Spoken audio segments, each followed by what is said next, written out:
Good morning dear student. स्वागत करते हैं आप सभी का आपके अपने YouTube channel OD study point में। तो प्यारे दोस्तों, आज की क्लास में हम लोग सॉल्व करेंगे फिजिक्स के चैप्टर नंबर 1 मेजरमेंट के मोस्ट इम्पॉर्टेंट टॉप 50 क्वेश्चंस को। डियर स्टूडेंट, यह 50 क्वेश्चन ऐसे क्वेश्चन है जो आपके पॉलिटेक्निक अथवा आईईआरटी एंट्रेंस एग्जाम में बार बार पूछे गए क्वेश्चन है। तो डियर स्टूडेंट, अगले 15 से 20 मिनट के अंदर मैं आपको मेजरमेंट का मोस्ट इम्पॉर्टेंट 50 क्वेश्चन कराने वाला हूं। इन 50 क्वेश्चन में से 2 से 3 क्वेश्चन आपके एग्जाम में 100% बनना है। तो डियर स्टूडेंट, हमारी आपसे रिक्वेस्ट है, अगले 10 से 15 मिनट तक आप अच्छी तरीके से पूरा वीडियो देखिएगा, जिससे आपके 2 से 3 क्वेश्चन अच्छी तरीके से क्लियर हो जाए और आसानी तरीके से आप मेजरमेंट के 2 से 3 क्वेश्चन को गेन कर सके। तो डियर स्टूडेंट, एक बात और मैं आपको बता दूं, आपके पॉलिटेक्निक अथवा आईईआरटी एंट्रेंस एग्जाम में मैक्सिमम जो नंबर ऑफ डेज बचे हैं वो आपका कह सकते हैं 45 to 50 डेज बचे हैं। तो डियर स्टूडेंट, हमारी आपसे रिक्वेस्ट है, अभी से आप अच्छी तरीके से तैयारी करना स्टार्ट कर दीजिए। नहीं तो यदि एक बार समय निकल जाएगा तो फिर आपको थोड़ा सा कठिन पड़ जाएगा तैयार करना। तो डियर स्टूडेंट, अभी से आप कम से कम 3 से 4 घंटा अच्छी तरीके से पॉलिटेक्निक की तैयारी कर रहे हो या आईईआरटी एंट्रेंस की, तो अच्छी तरीके से 3 से 4 घंटा डेली बेसिस पर आप दीजिएगा तो आप टॉप 10 गवर्नमेंट पॉलिटेक्निक कॉलेज या आईईआरटी कॉलेज पा सकते हैं, वो भी मनचाहा ब्रांच के साथ। तो डियर स्टूडेंट, उम्मीद है हमारी बातें आपको अच्छी तरीके से समझ में आई होगी। अब डियर स्टूडेंट, स्टार्ट करते हैं आज की क्लास। तो देखते हैं डियर स्टूडेंट क्वेश्चन नंबर 23 से। इसके पहले ऑलरेडी मैंने क्वेश्चन नंबर 1 से लेकर के क्वेश्चन नंबर 20 तक के सारे प्रश्नों का सॉल्यूशन एक वीडियो में करवा दिया है। यदि वह वीडियो आपने अभी तक नहीं देखा है तो जरूर देखिएगा, डिस्क्रिप्शन में उसका लिंक मिल जाएगा।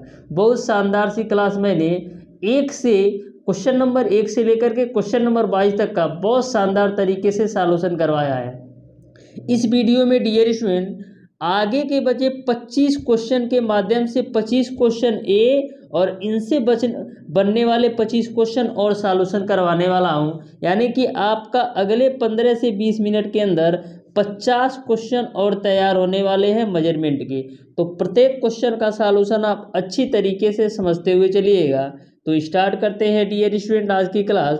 तो क्वेश्चन नंबर 23 आपका है डियर स्टूडेंट, यूरेनियम के परमाणु का द्रव्यमान 3.7 गुणे 10 पे पावर -25, ये आपका -25 है, किग्रा है। यूरेनियम के परमाणु का द्रव्यमान कोटि मान में क्या है, ये आपको बताना है। तो डियर स्टूडेंट, आप ध्यान से समझिएगा, जो परमाणु का द्रव्यमान दे रखा है वो आपको दे रखा है 3.7 गुणे 10 पे पावर -25।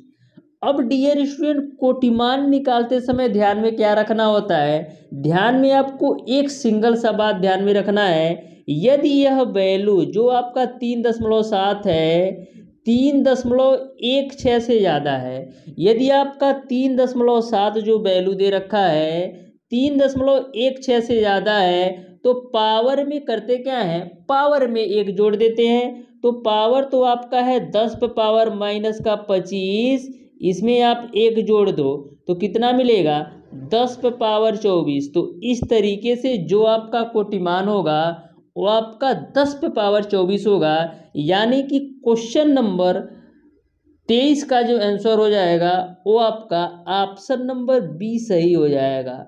बिल्कुल सिंपल तरीके से मैंने आपको बताया है। बस कोटिमान निकालने के लिए एक बात आपको ध्यान में रखना है, जो आपका आगे वाली दी गई संख्या है, यदि आपका 3.16 से ज़्यादा है तो आप देख सकते हैं कि जो आपका 3.7 है 3.16 से ज़्यादा है, तो यदि आपका 3.16 से आगे वाली संख्या ज़्यादा है तो पावर में 1 जोड़ देना है। बस इतना ही आपको करना है। अब डियर स्टूडेंट देखते हैं क्वेश्चन नंबर 24। तो क्वेश्चन नंबर 24 आपका है डियर स्टूडेंट, एक प्रोटॉन का द्रव्यमान 1.67 गुणे 10⁻27 किग्रा है। 1 किग्रा में प्रोटॉनों की संख्या का कोटिमान होगा। तो बिल्कुल आपको क्वेश्चन नंबर 23 की तरह इसको भी सॉल्व करना है। आपको जो प्रोटॉन का द्रव्यमान दे रखा है डियर स्टूडेंट, वो आपको दे रखा है 1.67 गुणे 10⁻27 के रूप में। मैंने आपको बताया था कि जो आगे वाली संख्या है इसको किससे कंपेयर करना है। जो आगे वाली संख्या है इसको आपको कंपेयर कर देना है 3.16 से। तो क्या आपका 1.67 3.16 से ज़्यादा है? तो आपका जो 1.67 है 3.16 से ज़्यादा नहीं है। तो ज़्यादा नहीं है तो क्या करेंगे, पावर में आपको कुछ नहीं जोड़ना है, यानी कि जो आपका कोटिमान होगा वो आपका 10⁻27 ही होगा। इस तरीके से क्वेश्चन नंबर 24 का ऑप्शन नंबर सी सही हो जाएगा। तो बिल्कुल सिंपल सा कॉन्सेप्ट है। यदि आपका आगे वाली संख्या 3.16 से कम है तो पावर में आपको कुछ नहीं जोड़ना है, वही आपका कोटिमान हो जाएगा। और यदि आपका आगे वाली संख्या 3.16 से ज़्यादा है तो आपको पावर में एक जोड़ देना है। अब देखिएगा डियर स्टूडेंट क्वेश्चन नंबर 25। तो क्वेश्चन नंबर 25 आपका है, एक कागज की मोटाई 0.0542 सेंटीमीटर है, मापन में सार्थक अंक होंगे। तो देखो क्या दे रखा है, दे रखा है 0.0542। इसमें आपको सार्थक अंकों की संख्या बताना है। तो आप ये बताइए डियर स्टूडेंट, क्या इस वाले जीरो की कोई वैल्यू है? इस वाले जीरो की डियर स्टूडेंट कोई वैल्यू नहीं है। इस वाले जीरो की कोई वैल्यू नहीं है क्योंकि संख्या के आगे लगा हुआ है। तो वैल्यू किसका है? इन तीनों नंबर का वैल्यू जो है वो आपका इन तीनों नंबर का, यानी कि 5, 4 और 2 का। तो सार्थक अंकों की संख्या कितनी हो जाएगी? 1, 2, 3। तो सार्थक अंकों की संख्या आपका 3 हो जाएगी। इस तरीके से क्वेश्चन नंबर 25 का ऑप्शन नंबर सी सही हो जाएगा। अब देखिएगा डियर स्टूडेंट क्वेश्चन नंबर 26। तो क्वेश्चन नंबर 26 आपका है, निम्नलिखित में कौन सा पाठ्यांक सर्वाधिक शुद्ध है? ऑप्शन नंबर ए आपको दे रखा है 4500 ग्राम। ऑप्शन नंबर बी आपको दे रखा है 450 गुणे 10⁻³ ग्राम। ऑप्शन नंबर सी आपको दे रखा है 4.5 ग्राम। और ऑप्शन नंबर डी आपको दे रखा है 45 गुणे 10⁻³ ग्राम। तो इन चारों ऑप्शंस में आपको यह बताना है कि कौन सा पाठ्यांक सर्वाधिक शुद्ध है। तो कौन सा पाठ्यांक सर्वाधिक शुद्ध है ये आपको बताना है। ये जो आपका है डियर स्टूडेंट, ये आपका 4.5 किग्रा है। तो डियर स्टूडेंट इन चारों ऑप्शंस में वैल्यू तो सबका सेम है, यानी कि 4500 ग्राम भी 4.5 kg के बराबर होता है। इसको आप 4.50 गुणे 10⁻³ ग्राम लिखोगे, ये भी आपका 4.5 किलो के ही बराबर होता है। ये भी आपका 4.5 किलो के ही बराबर है। लेकिन जो सर्वाधिक शुद्धतम पाठ्यांक है वो आपका 4.5 किग्रा है। इस तरीके से क्वेश्चन नंबर 26 का ऑप्शन नंबर सी सही हो जाएगा। अब देखिएगा डियर स्टूडेंट क्वेश्चन नंबर 27। तो क्वेश्चन नंबर 27 आपका है डियर स्टूडेंट, कोई कण 15 सेकेंड में 1.368 मीटर दूरी तय करता है। उचित सार्थक अंक में इस कण की चाल क्या होगी, ये आपको बताना है कि उचित सार्थक अंक में इस कण की चाल क्या होगी, ये आपको बताना है। तो देखिएगा चाल बराबर होता क्या है, चाल बराबर आपका होता है डियर स्टूडेंट दूरी बट्टे का समय। तो दूरी आपका है 1.368 बट्टे का समय आपका है 15 सेकेंड। तो 15 से भाग दे दो तो कितनी बार में कटेगा, तो आपका हो जाएगा 15 9 135। अब 15 एकम 15, यानी कि आपका 91 मीटर प्रति सेकेंड के नियर अबाउट आ रहा है। इस तरीके से जो सार्थक अंक होगा वो आपका 91 मीटर प्रति सेकेंड होगा, यानी कि क्वेश्चन नंबर 27 का ऑप्शन नंबर ए सही हो जाएगा। क्वेश्चन नंबर 28 आपका है डियर स्टूडेंट, चंद्रमा की पृथ्वी से दूरी 3.84 गुणे 10⁻5 किलोमीटर है। चंद्रमा के पृथ्वी से दूरी का कोटिमान है। तो बिल्कुल सिंपल सा क्वेश्चन, आपको जो दूरी दे रखा है वो आपको दे रखा है 3.84 गुणे 10⁻5 किलोमीटर। अब आपको देखना है कि 3.84 जो आपका 3.84 है क्या 3.16 से ज़्यादा है। तो जो आपका 3.84 है वो आपका 3.16 से ज़्यादा है। तो करेंगे क्या, पावर में एक ऐड कर दो। तो 10⁻5 पहले था, जब एक और ऐड करोगे तो 10⁻6 हो जाएगा। इस तरीके से जो कोटिमान होगा 10⁻6 किलोमीटर होगा। यानी कि क्वेश्चन नंबर 28 का ऑप्शन नंबर सी सही हो जाएगा। क्वेश्चन नंबर 29 है आपका डियर स्टूडेंट, 4270 का कोटिमान है। तो बहुत ही सिंपल सा क्वेश्चन है। तो सबसे पहले इसको हम पावर के रूप में लिखेंगे। पावर के रूप में कैसे लिखेंगे, जैसे आपको दे रखा है 4270, तो 4270 को हम क्या लिख सकते हैं, हम लिख सकते हैं डियर स्टूडेंट 4.2 गुणे 10⁻3 के रूप में। मैंने क्या किया, 3 अंक पे दशमलव लगा दिया। तो 3 अंक पे दशमलव आप इस तरीके से भी समझ सकते हैं। देखिए 4270 है ना, इसको हम क्या लिख सकते हैं, इसको हम लिख सकते हैं 4.27 गुणे 10⁻3 के रूप में। क्योंकि मैंने इन नंबर्स में 3 अंक पे दशमलव लगाया तो 10⁻3 आ गया। अब आप देखिए कि जो आपका 4.2 है क्या 3.16 से ज़्यादा है। तो जो आपका 4.2 है 3.16 से ज़्यादा है तो क्या होगा, कोटिमान निकालने के लिए पावर में आपका एक जुड़ जाएगा। तो 10 पे पावर कितना हो जाएगा, 4। इस तरीके से क्वेश्चन नंबर 29 का ऑप्शन नंबर सी सही हो जाएगा। तो बिल्कुल सिंपल सा कॉन्सेप्ट है, बस आपको यही ध्यान में रखना है कि जो आगे वाली दी गई संख्या है यदि आपका 3.16 से ज़्यादा है तो पावर में आपको एक ऐड कर देना है, वही कोटिमान हो जाएगा। तो 10 पे पावर 3 था, एक ऐड कर दिया तो 10 पे पावर 4 हो गया। अब देखिएगा डियर स्टूडेंट क्वेश्चन नंबर 30। तो क्वेश्चन नंबर 30 भी आपका बिल्कुल आसान सा क्वेश्चन है, बस ध्यान से आप अच्छी तरीके से समझते हुए चलिए। सारे क्वेश्चन को मैं आपको इस तरीके से कराऊंगा कि आप कम से कम 90+ क्वेश्चन करके आ सकते हैं। बस आपको प्रत्येक क्लास अच्छी तरीके से लेते हुए चलना है। डियर स्टूडेंट, मैं आपको इस तरीके से कॉन्सेप्ट बताता हूँ कि आपके एग्जाम में कहीं से भी किसी भी चैप्टर से क्वेश्चन पूछ लिया जाए, छूटना नहीं है, ये गारंटी के साथ मैं कहता हूँ। बस आपको प्रत्येक क्लास अच्छी तरीके से 1 से 2 बार लेना है।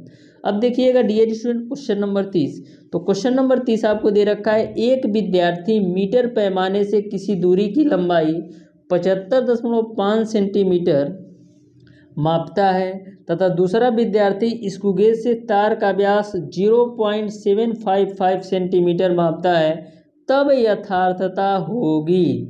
तो देखिएगा यहाँ पर आपका 75.5 सेंटीमीटर है, 75.5 सेंटीमीटर है और ये आपका 0.755 सेंटीमीटर मापता है।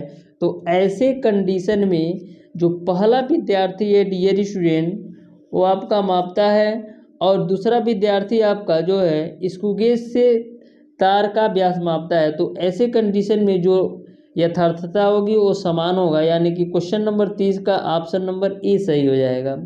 क्वेश्चन नंबर 31 है डियर स्टूडेंट, किसी स्क्रूगेज के शीर्ष पैमाने पर 50 भाग अंकित है।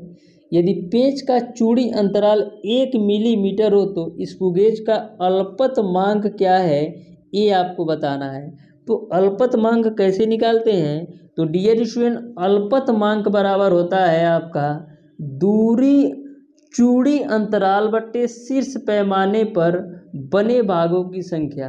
अल्पतमांक बराबर होता है चूड़ी अंतराल बट्टे का शीर्ष पैमाने पर बने भागों की संख्या। तो चूड़ी अंतराल तो आपका 1 है, देखिए चूड़ी अंतराल आपको 1 दे रखा है। शीर्ष पैमाने पर बने भागों की संख्या कितनी है, तो शीर्ष पैमाने पर बने भागों की संख्या आपका है 50। तो 1/50 की वैल्यू किसके बराबर होगी, 1/50 की जो वैल्यू होगी वो आपका 0.02 मिलीमीटर के बराबर होगी।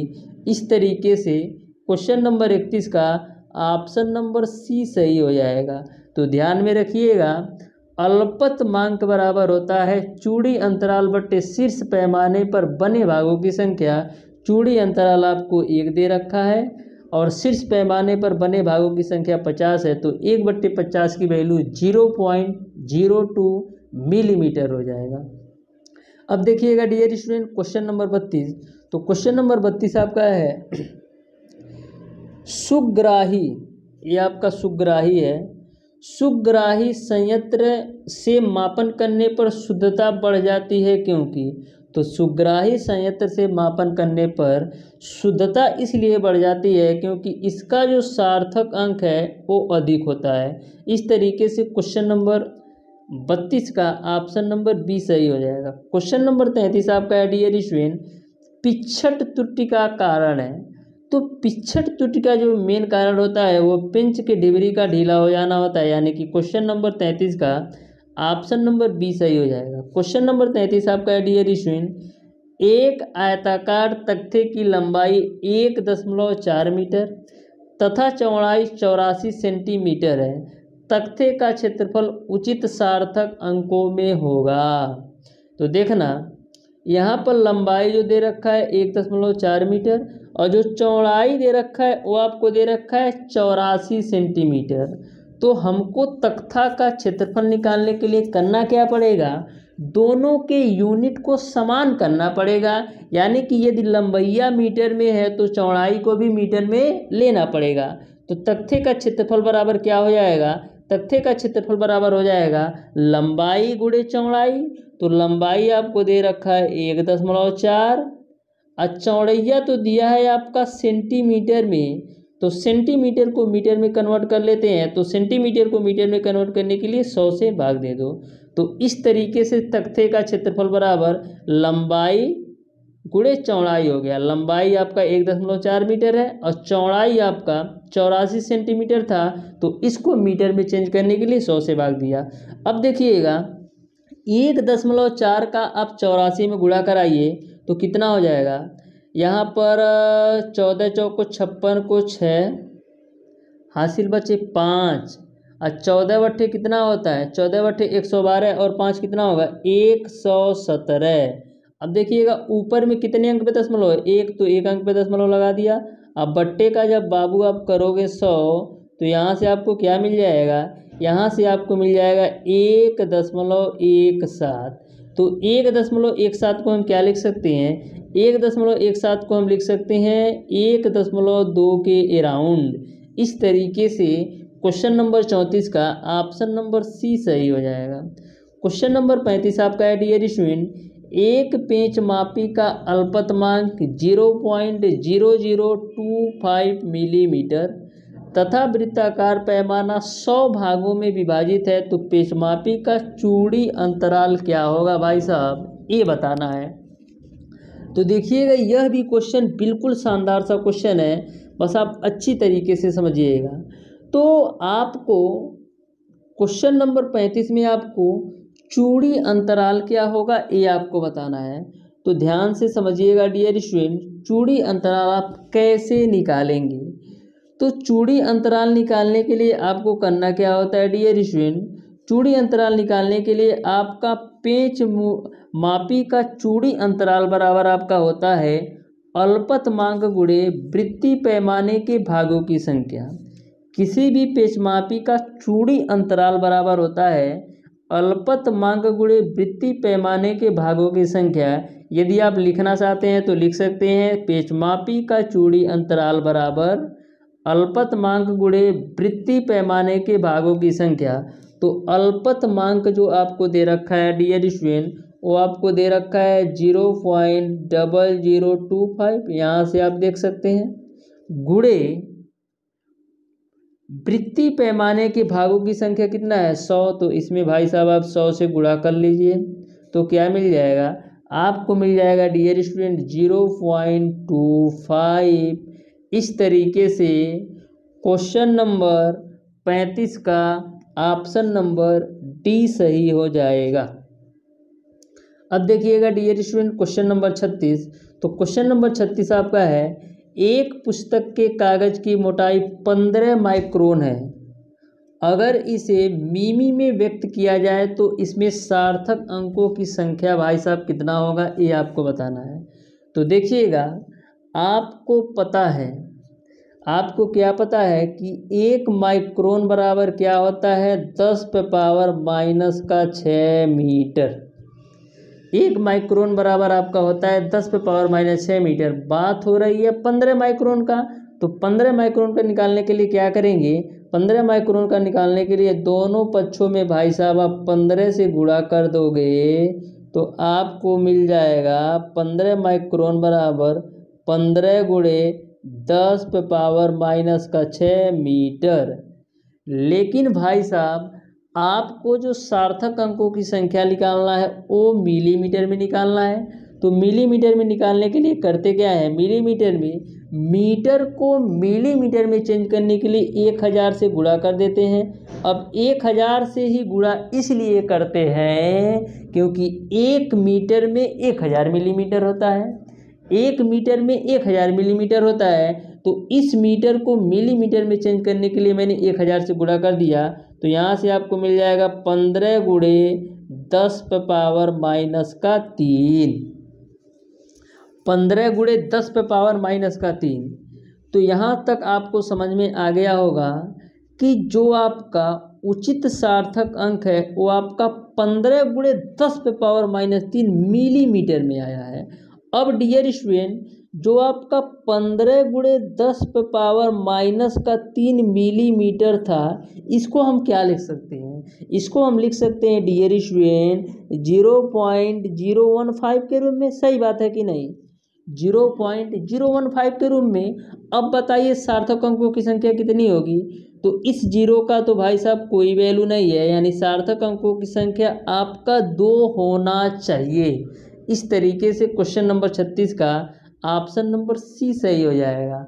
आपकी बुक में इस क्वेश्चन का आंसर गलत दिया है जो कि 5 दे रखा है। अब देखिएगा डियर स्टूडेंट, क्वेश्चन नंबर 37 बोला है एक वृत्तीय मुख्य पैमाने का अल्पतम अंश 0.5 डिग्री है। इस पर लगे हुए अन्य पैमाने के साथ अंश मुख्य पैमाने के 59 अंशों के बराबर है। वर्नियर का अल्पतमांक कितना है, ये आपको बताना है। तो मैंने आपको बताया था कि वर्नियर अल्पतमांक बराबर होता है मुख्य पैमाने का अल्पतम अंक डिवाइडेड बाय पैमाने पर अंकों की संख्या। तो अल्पतम अंक जो दे रखा है वो आपको दे रखा है 0.5 बट्टे का पैमाने पर जो अंकों की संख्या है वो आपका है 60। इसको कन्वर्ट करने के लिए क्या करेंगे, 60 गुणे 60 कर दो भाई साहब, 60 से 60 कैंसिल, तो 60 गुणे 0.5 करोगे तो 30 डिग्री आ जाएगा। इस तरीके से क्वेश्चन नंबर 37 का ऑप्शन नंबर ए सही हो जाएगा। क्वेश्चन नंबर 38 आपका है गोले की त्रिज्या की मापन में त्रुटि आपका 1% है। इसके अल्पतम की गणना आयतन की गणना में त्रुटि बताइए। तो भाई साहब आपको क्या पता है, आपको यह पता है कि जो गोले का आयतन होता है वो क्या होता है, गोले का आयतन होता है आपका 4/3 पाई आर क्यू के रूप में। अब आयतन में प्रतिशत त्रुटि बराबर क्या होता है, आयतन में जो प्रतिशत त्रुटि बराबर होता है 3 गुणे त्रिज्या में प्रतिशत त्रुटि, 3 गुणे त्रिज्या में प्रतिशत त्रुटि। तो त्रिज्या में प्रतिशत त्रुटि आपका 1% है, तो 3 गुणे 1% 3% के बराबर होगा। यानी कि क्वेश्चन नंबर 38 का ऑप्शन नंबर बी सही हो जाएगा। क्वेश्चन नंबर 39 आपका है डियर स्टूडेंट, क्वेश्चन नंबर 39 आपका है डियर स्टूडेंट, दे रखा है 0.310 गुणे 10⁻³ में सार्थक अंकों की संख्या है। तो देख लीजिए भाई साहब सार्थक अंकों की संख्या कितनी है, तो 0.310, इसमें वैल्यू कितने अंक का है, वैल्यू केवल और केवल 3 अंकों का है। इस तरीके से सार्थक अंकों की संख्या केवल और केवल 3 हो जाएगी। अब देखिएगा क्वेश्चन नंबर 40 बोला है कार्य का सीजीएस मात्रक है। तो भाई साहब सीजीएस का फुल फॉर्म आप बता दीजिए। तो जो आपका सीजीएस होता है, जो सीजीएस का फुल फॉर्म होता है डियर स्टूडेंट, सी का मतलब होता है सेंटीमीटर, जी का मतलब होता है ग्राम, और यस का मतलब होता है सेकेंड, ठीक है। सी का मतलब सेंटीमीटर, जी का मतलब ग्राम और यस का मतलब सेकेंड होता है। तो कार्य का जो सीजीएस मात्रक होता है वो क्या होता है? तो कार्य का जो सीजीएस मात्रक होता है डियर स्टूडेंट, वो आपका क्या होता है ये आपको बताना है। तो जो कार्य का सीजीएस मात्रक होता है वो आपका अर्ग होता है, यानी कि क्वेश्चन नंबर 40 का ऑप्शन नंबर डी सही हो जाएगा। क्वेश्चन नंबर 41 आपका है वैद्युत विभव का एमकेएस मात्रक है। तो एमकेएस का मतलब क्या होता है? एम का मतलब क्या होता है? मीटर। के का मतलब क्या होता है? किलोग्राम। एस का मतलब क्या होता है? सेकेंड। तो वैद्युत विभव का जो एमकेएस मात्रक होता है वो आपका क्या होता है? वोल्ट होता है। यानी कि क्वेश्चन नंबर 41 का जो सही ऑप्शन होगा वो आपका ऑप्शन नंबर ए सही हो जाएगा।